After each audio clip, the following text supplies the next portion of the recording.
Assalomu alaykum azizlarim. Bugungi vlogimda buxorocha tuxum-bari tayyorlab ko'rsatmoqchiman. Qani ketdik. To'g'rachamizga 10 dona tuxumni chaqib oldim. Menda taxminan 10 dona tuxumdan 20 donacha tuxum-bari chiqdi. Siz xohishga qarab shu masalliqlarni yana ko'paytirib olishingiz mumkin.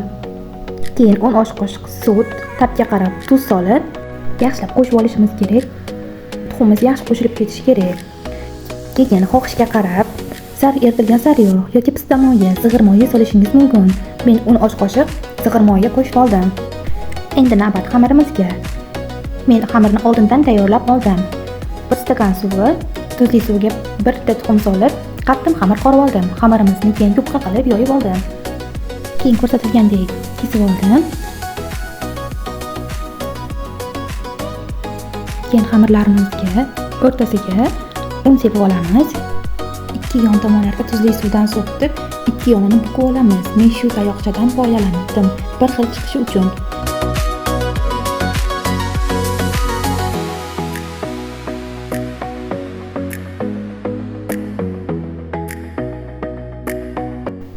Barcha konvertchalarni shu usulda buqib olamiz va konvertchalarimiz tayyor.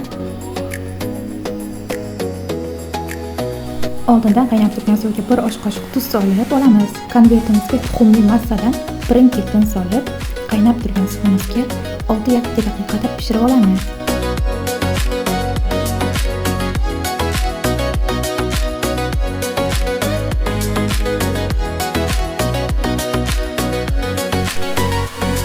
Pishganini bilish uchun barmog'ingizni bosib qo'ysangiz qattiq holatda bo'ladi. Keyin olib sovuq suvga solamiz. Keyin boshqa likopchaga olamiz. Undan keyin har bittasini pista moyida surtib, boshqa likopchaga chiroyli qilib terib olamiz. Buxorocha tuxum-baringiz tayyor. Yoqamasa bitta layk qizartirib, esingizdan chiqmasin.